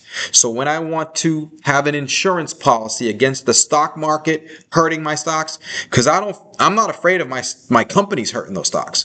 The stocks are companies, right? I own stock in GeoDrill. GeoDrill is a company. I am confident, 100% confident in Dave, the CEO Dave's ability to continue to drive this company forward. Am I 100% confident in the stock market's ability to keep going up, making it easier for GeoDrill to go up? No. And so when I get concerned about the stock market, I short the stock market, not GeoDrill, as an insurance policy to help right? If Geodrill goes down because the stock market went down, well, at least I made money shorting the stock market. And the way you do that, you can short IWM or you can buy RWM, which Axe is asking about. And that dynamic will never, ever change, Axe. Never change. So, no, it does not become less effective over time, ever. Not now, not a month from now, ever. As long as we're investing in small cap stocks, RWM will be a great hedge. You're not going to make money on it always. In fact, you almost hope you lose money on RWM because that means the stock market is still going up, which makes it easier for our stocks to keep going up. And you see the performance we have this year? Right? Look at these picks. You want to see the average of these picks over the last 17 months or so? 115% average. 115% average. The Russell is only up about 10% this year. So I've taken a 10% hit on my Russell short, right? But in the meantime, 1, 2, 3, 4, 5, 6, 7, 8, 9, 10, 11, 12, 13, 14 picks have averaged 115%. I'll take the loss, thank you. I'll take the loss for being able to sleep comfortably at night, knowing that these stocks are protected against a market decline. And trust me, if the Russell was down 10% for the year, we would not be up 115% per pick. We'd still be up. I'm very confident we'd still be up quite a bit, but it wouldn't be 115% per pick. So that's what the hedges are for. And by the way, some of y'all don't need the hedges. You're okay with volatility. If you're okay with volatility, by all means, move forward without hedges. No problem. That's up to you. All right, we're going to go into the lightning round here pretty soon. With the data center boom, what will TSSI need to be set up more for growth? Raphael, TSSI needs to be more independent, frankly. They have 90% of their revenues coming from Dell, one customer, and Dell is actually also a competitor. They have a facility in Franklin, Massachusetts that's 3 times bigger than TSSI's new facility, which is 2 times bigger than TSSI's old facility. So what that means is Dell is sure to give themselves business before they give it to TSSI. And that's why I became very concerned about this stock up in these levels above the red line, right? And look, like I gave you all these red line levels a long time ago. I called it a buyback here. The green line level was above the buy level. That's like almost unheard of. It's very rare that you get a stock below my green line level when I initiate coverage. And the red line level was way up here, close to 20. We went from 2 to 18 and got out. The stock drove all the way down into the 5s before going back to 20, out again, continued higher, right? But then pulled all the way back to 12, has bounced back to 18, but still not to the levels where it was at the red line here. So you see how the red and green lines make it so easy for you without doing any other thinking. No other thinking. It's because all the thinking is baked into these lines for you. That being said, your question is a good one. What do they need to do to be able to continue moving forward? Well, they need to have a partner that doesn't have a facility that's 3 times larger than theirs. I'll tell you that, because they're obviously going to give themselves business before they give it to TSSI. That doesn't mean they can't have a great Q3 and a great Q4. In fact, I'm on record as saying that I expect TSSI to have a strong Q3 and Q4.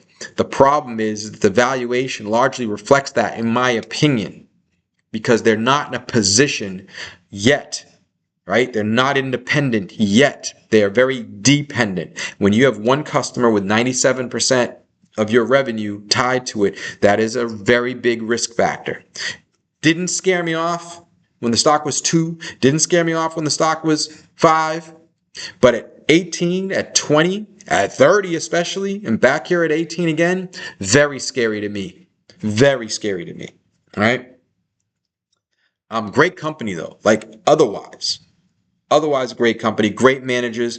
I don't know if they want to talk to me because I don't speak glowingly about their stock anymore, but that's okay. I'm just here to keep it a buck one way or the other, but they are great guys. They do a great job. This is a great company, but the company needs less dependence on Dell. Let's see. So we got Tim. This isn't a question, but it's interesting because of ASML and Onto. You worked at Artec. Is that a ticker symbol? Nope, I don't see that. At Artec for 14 years before it became Onto. Okay, before it became Onto, right? As the VP of Ops, so I have insight into this. And as a startup expert that interviewed at Vertra, sheesh, Tim, contact me, my friend. Right? You can go to any of my articles here and in the comment section, hit me up. I'd like to get to know you. I would love your expertise on our side so that you can, everybody, so the 10,000 global followers of this show can benefit from your expertise. And I would greatly appreciate anything that you can offer that you're comfortable with. Love that. Thank you, sir. See how this works, y'all? See how this works? Does Intermap have any business momentum aside from country government projects? I mean, that's the majority of what they're focused on. I mean, yes, they have other business momentum. Insurance, I've talked about this before, Geithner. So where's your notebook and pen? Where's your notebook and pen, bro? Because insurance companies aren't government, are they? And I've talked about their business momentum in insurance.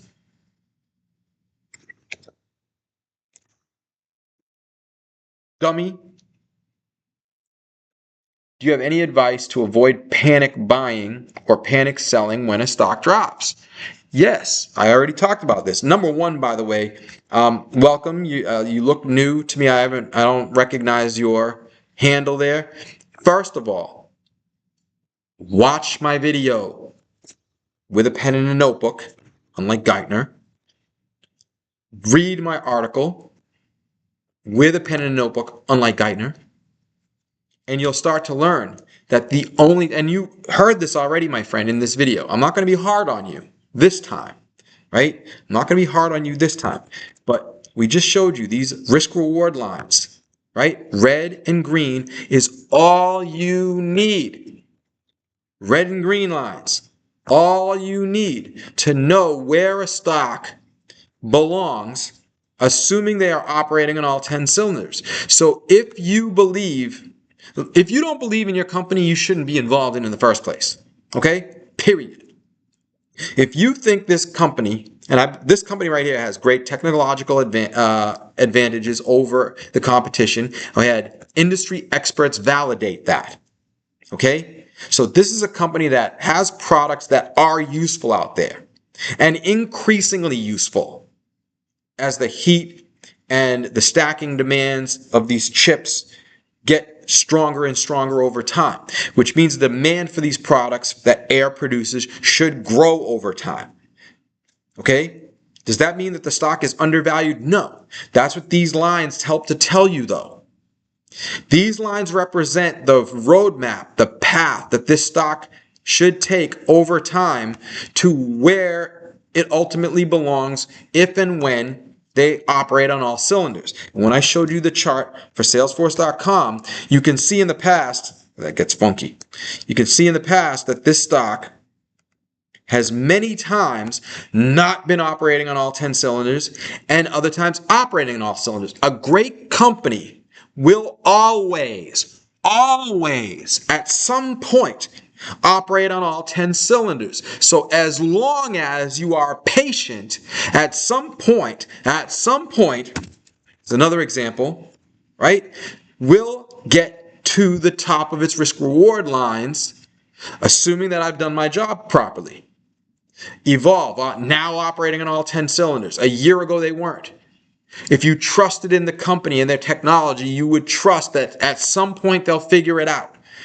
That their products and management will prevail and they will be on all 10 cylinders at some point and get through this little rough patch. They did. It goes to all 10 cylinders.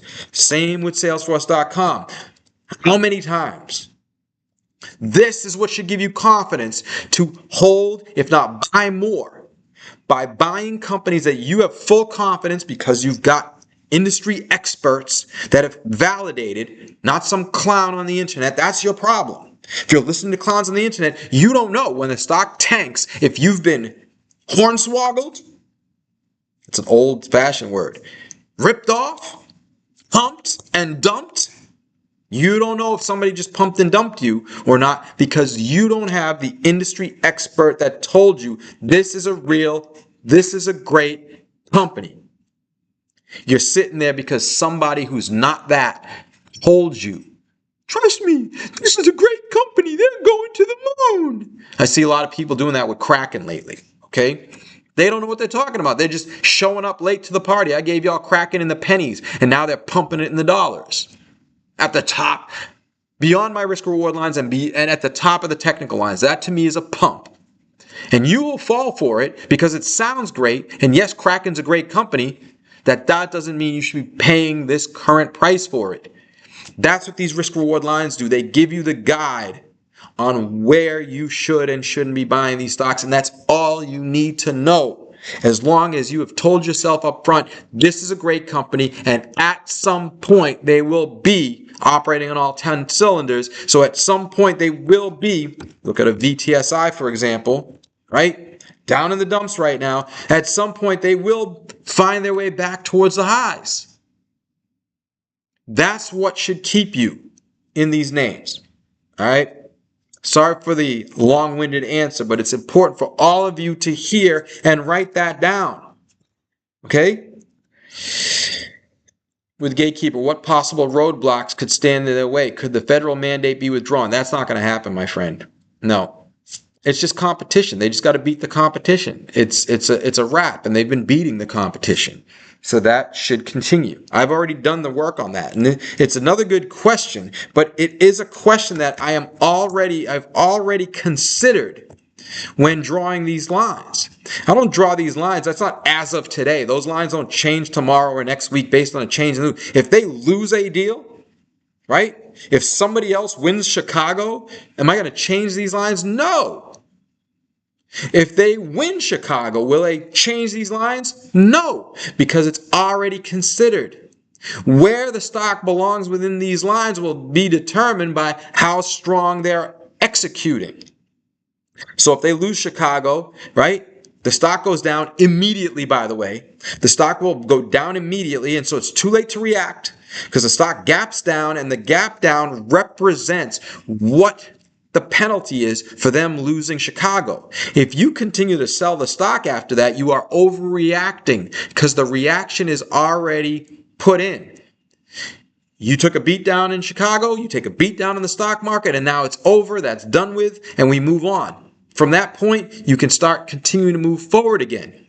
You win another city, you win another city, you win another city, and boom, you eventually make it to your all cylinders price. Even though at some point along the way, you took a little hit because you lost the deal somewhere and somebody gave up on the prospects of the stock going to a full 10 cylinders.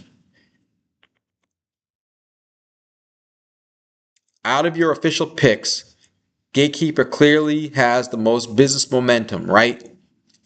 That's a fair question. Is that the best stock? Is that your favorite stock? That would be a bad question. This is a good question, right? Because you're asking about business momentum, not the stock, the business. Yeah, I would say so. And that's out of my official picks. That's true. Does that make it the best buy? Not necessarily, right? VTSI might be the best buy because it's down here. And if they gain business momentum, if Palmer Luckey comes out with their helmet and says, we're going to need VTSI as part of this helmet, and the government's ordering 1 million of them tomorrow, all of a sudden these guys are operating on 10 cylinders, and the stock goes up 322% to $25. I'm not saying that's happening. That's definitely not happening tomorrow. I know that because I watched the Palmer Luckey interview. But that is the upside you have in a VTSI, whereas in a Gatekeeper, right? You're not going to get a 322% gain. You could get a 222% gain, even though they have the most momentum at this moment. So these things you have to ponder. You don't want to play favorites. This is why you want to have a portfolio of stocks. I own all of these stocks because I'm not God. I don't know which one's going to take off, but I know they're all great to me in terms of risk reward. And I want to build a great team of stocks so that I'm not leveraged to one. It's easier. Bro, I can tell you with all honesty, I don't remember the last time I lost even 1 minute of sleep fearful of my portfolio. because I have no doubt that one of my names will screw up. I have no doubt. Okay? It'd be crazy if it doesn't happen. But I also have no doubt that the other 9, 10, 15 names I've got in my portfolio will make up for it. Right? If Ohtani has a bad game, he's got 8 other batters there to help out. There are how many pitchers in the bullpen to help out? Okay? Ohtani can go 0 for 3 without the team losing the game. Could you please show the chart for Atex Resources, if you haven't yet? There you go. You said ATX. That's ATX on the Venture Exchange. That's what that chart looks like on the ATX on the Venture Exchange. I actually live in America, so I use this chart right here. Hope both are good for you. There's that one. I'll leave that there for a second. And then I'll actually give you what you requested, which is this one, which you can get on your own, by the way. It has no line, so it has no value, because the lines are proprietary to me. Nobody else is going to draw these lines except me, guys. Okay, so that's why I put these charts on the screen for you. Don't ask me for IBM, because it's not a name that I cover. So there's no line, so there's no value to that. Do you think it's viable for Gatekeeper to transition away from a hardware vendor to just purely software based on service that works with any hardware vendor? I think that's viable. I think that can happen. I don't know why they would, because they know, right, what this hardware needs to be, what it needs to look like. And I think it's a lever, right? Because if they have the best software, and that's ultimately what somebody wants, because the hardware, like, does anybody really have a camera that's so much better than anybody else? Wow, I gotta have this camera. No, right? So if you're choosing cameras and software, the software is more important. And if Gatekeeper gives you the best software, you see the problems that their competitor has had with their software. If Gatekeeper offers the best software, then you're gonna go with the hardware, because Gatekeeper's gonna say, yo, man, you want our software, you gotta buy our hardware. And that's what ends up happening. General question. ARAAF is 1% of your holdings. What would Gatekeeper and GeoDrill be? I don't answer those questions. I volunteer that ARAAF is 1% of my portfolio as an example, just to give you a sense, right, that this is a speculative pick, and I am treating it as a speculative pick by making it a 1% position, right, which should already be in a notebook. A speculative position should be about 1%. Right? So me telling you 1% should be something you already knew, because I've told you there's speculation behind this, right? We don't know for sure. They haven't pulled minerals out of the ground. They don't have a contract with the government. It's speculation, strong speculation with great research behind it. Enough for me to put 1% of my money in, which that's a lot of money. 1% of my money is still a lot of money. Okay? But I'm not going to put more than that because it's speculative, because the rules say speculative 1%. I don't talk about the rest because you guys should have done your research on this and that, and those are what tell you what percent position that you want to have in any of these stocks at any particular point in time. Okay? And that's it. You don't need me to tell you how much I have in mind. Why the 2 red lines on Gatekeeper? Cool beans. You haven't been watching the show, have you, bro? I told you that there's a couple range of scenarios here. In fact, on this show, I told you, okay, that there is a very real chance that this stock goes well beyond the long term. I see this as the long term. This lower red line is the long-term risk-reward channel. That's the red line. That's the real long-term line. But for the next 2 years, which is a long time, we have government mandates that are going to make this business, right? When I say they are operating on 12 cylinders, not 10. Wait a minute. I thought there was only 10 cylinders. How are there going to be 12? Something like this happens. An abnormal period of time where there's a government mandate forcing abnormal buying patterns could force abnormal stock purchasing patterns that could send the stock up like this. All right? Put it in your notebook. Don't ask me again, my friend. Please remind me why. Oh, yeah, that's Nancy. Oh yeah, Cool Beans asked and Nancy asked the same question. So both of y'all got the same answer, by the way. I'll be nicer to Nancy though. Because Cool Beans pisses me off once in a while. Cool Beans, bro, stop pissing me off. I don't want to give anybody the dummy treatment today. The Qs are in yellow alert, but IWM is not. How does this impact your overall green-yellow alert stance since IWM would be weighted heavily? That's a great question. Okay, what he's saying is I invest in small cap stocks, therefore I should care more, which I do, about the IWM. However, I am in yellow alert. I've told people this is a yellow alert. Why? Quite simple. Because if the Qs, if the S&P 500, which is also in yellow alert, finally start acting like yellow alert indices, got a little itch here, man, and correct, if we have a correction in those indices, do you really think that IWM, do you really think that Russell 2000 is going to keep going up if the NASDAQ and S&P 500 are correcting down 10 or 15%? No, buddy. IWM might actually underperform those indices.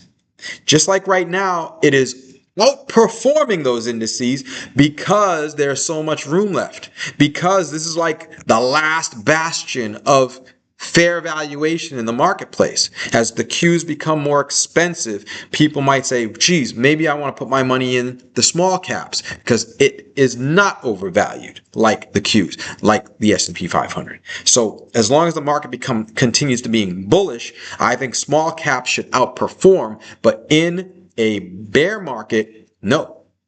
And therefore, the yellow alert on the Qs and the yellow alert on the S&P 500 are by default a yellow alert on the Russell because of the influence these indices have on the Russell. Hope that makes sense.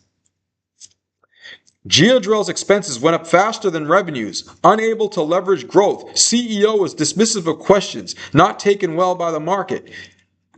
Kevin, these are factual things you see. These are facts that you have provided us with, but they don't matter, which makes it irrelevant. Okay? Dave can be dismissive if he wants. Personally, I don't think he should be. But he's dismissive because I think he's done a great job of explaining himself. We know that his expenses went up faster than revenues because of the investments. Oh, there goes that word again. Remember when I said investing versus monetization? CTLP, investing versus monetization. OSSIF, investing versus monetization. IZEA, investing versus monetization. Geodrill was investing in restructuring its drills and customer complexion, right? And they continue to do that to some extent because they see the massive opportunity, which I'm sure you do if you're involved here. Gold, silver, rare earths, lithium, you name it, copper. Dave Harper sees the opportunity and says, I'm going to spend more money now to be more powerful for the next several years. I will sacrifice a quarter or two for a year or two. That's smart. That's what somebody who owns 38% of the company does, and why this company has grown so much over the years, as it has year after year after year. What I was looking for here is, if we go into ticker, you will see for yourself, and without diluting shareholders. Okay? He built this company from one drill without diluting shareholders. So you have to put trust in this guy and not worry. His expenses are going faster than revenue. What? So what? So what? If you don't put it in context, so what? Look at this. And this is what I hate, right, about colleges. They produce people, and I'm sorry, I'm not trying to pick on you, Kevin, because you really asked a good question, right? But bro, You didn't put it into context. Okay? And the colleges will teach you that if expenses are going faster than revenue, that's a bad thing. Colleges are stupid. If your college professor was so smart, he'd be a multimillionaire retired in Miami Beach making 7 figures a year. Okay? It's very rare the college professor that is donating his time to be a college professor if he's a multimillionaire making millions a year and can be retired in Miami Beach instead of teaching classes from 9 to 5. Maybe 1 class a week or 2 classes a week is a donation of time. Many do that. But the majority of your college professors, my stock analysis 101. My professor drove a Honda Accord. She was not a multimillionaire. And in fact, I came to find out that she was not doing that great on stocks either and teaching us. Rip off. Look at this. Look at this growth that this company has had. Okay? Over the last 10 years, from 35 million to 135 million to 166 million. This company is like even accelerating. Their growth is over the last 4 years has been even greater than it was the 4 years prior. Okay? Because Dave Harper knows how to run this company properly, which is more important than he's spending more than he's growing. Learn this stuff, my friend. And I don't mean to pick on you. I'm just telling you, I'm just keeping it a buck. These are lessons that my mentor taught me and made fun of me for believing the BS. I read the manual, wondering as I cannot buy US ETFs. This question gets asked all the time, Tomash. Right? How can you hedge your portfolio if you're not in the U.S.? You ask AI. Somebody in this on this show will put it in the chat for you, I'm sure.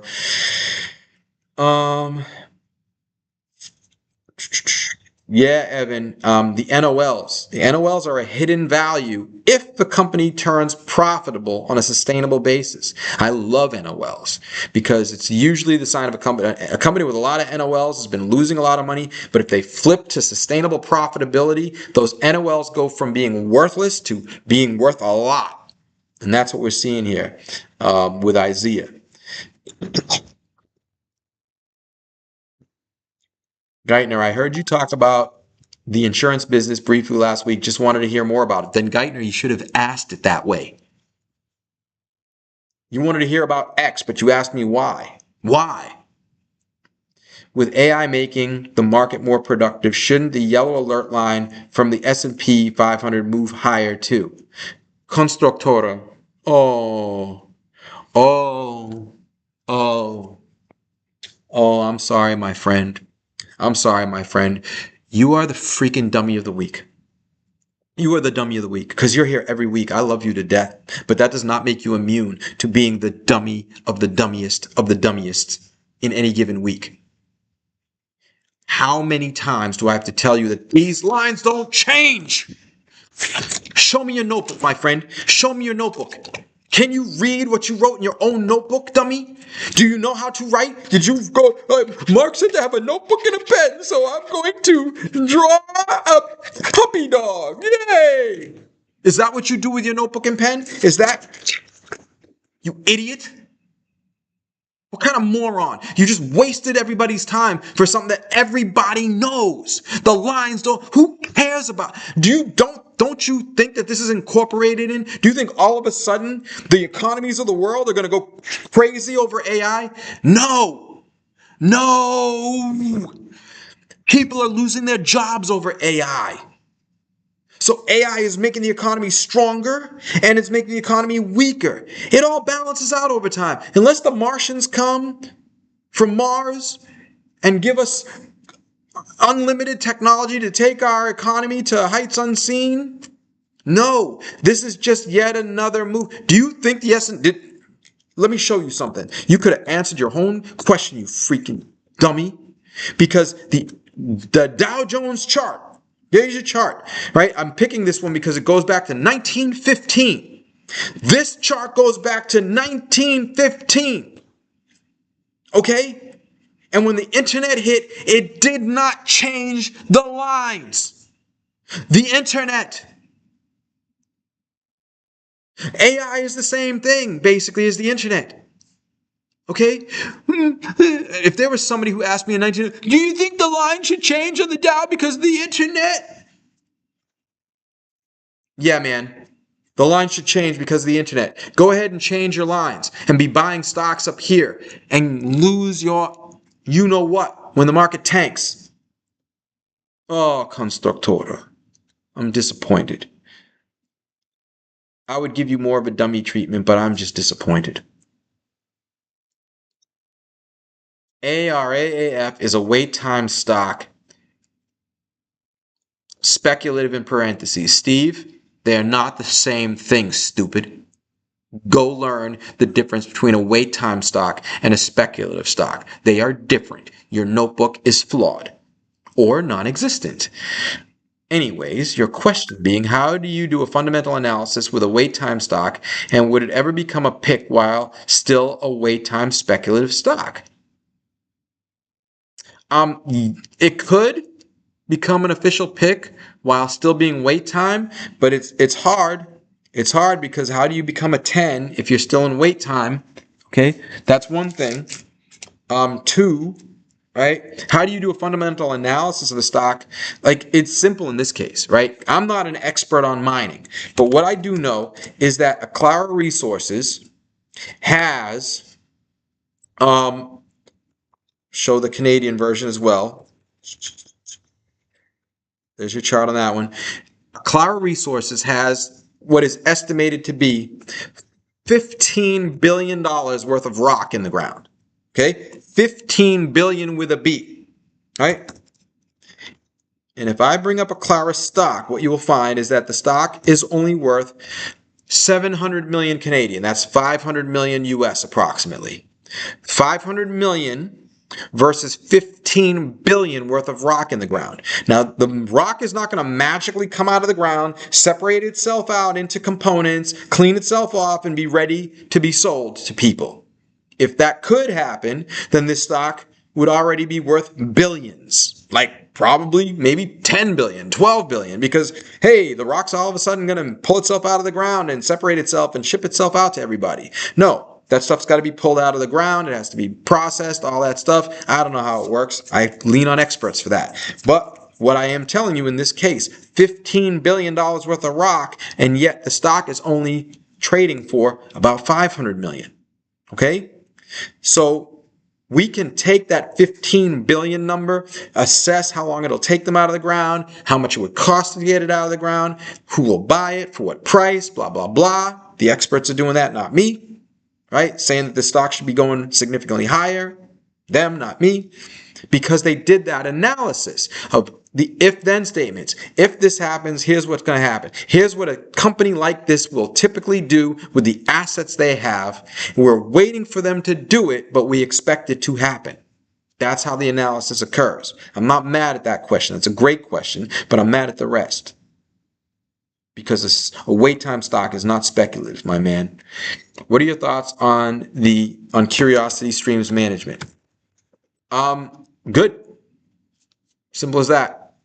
We got to go into lightning rounds. Stop calling people dummies. AJJ, listen, dummy. It's my show, stupid moron. Okay? I can call anybody, anything I want. And beyond that, if you haven't been watching the show, and this goes out to everybody, right? I'm not a real bully. It's part of the entertainment of the show. Constructora knows. Everybody that Cool Beans really knows, okay? And a lot of them are sitting at home. Sometimes they actually will do that on purpose to get me going on that little shtick I have, all right? Everybody knows it's just a shtick, okay? It gives, right? Here we are Friday. We've been treated like dummies all week by our superiors, right? You know, my wife definitely made me feel dumb at one point this week. No, it was my fault, but I still felt dumb. And now I want to feel better about myself. Everybody wants to feel better. And what do? We go home, we watch, back in the day, The Flintstones, The Simpsons, Family Guy. What do those shows have in common? The dad is a dummy. We're always laughing at the dummy. Everybody wants to laugh at the dummy. So it's Friday. Let's enjoy laughing at a dummy. Especially because the dummies, Constructora, you know I love you, bro. Right? He knows it's cool. Right? 300 people get to laugh at his expense, he's cool with it because next week he's going to come and I'm going to yell at somebody else and he's going to laugh at them. Relax, bro. Relax. It's all good. All right. Lightning round. Lightning round. Oh, we don't even need lightning round. We answered all the questions. We answered all the questions. Beautiful. If I missed any questions, put it in the queue. This is last call for questions. In the meantime, I'm going to offer my appreciations. Ha, Ram. If you've never been called a dummy, you're not learning. That's a fact. I've been called a dummy many times. Many coaches, many mentors, etc., etc.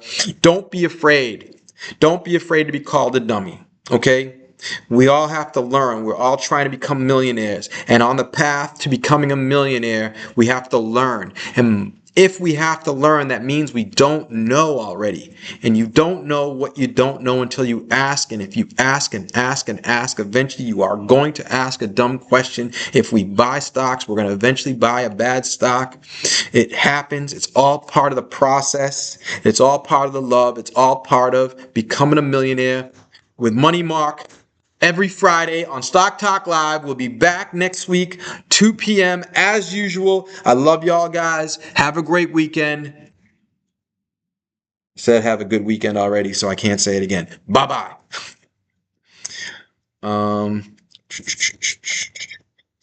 Constructor, that's your third time being named Dummy of the Week? Oh, man. Yeah, it's been a long time, bro. Since I thought it was the second time. Third time, man, come on, bro. Let's get better. Let's get better. But I'm glad you ain't afraid to keep asking those questions. I know you don't. All right. This is closed out. Close out the lights.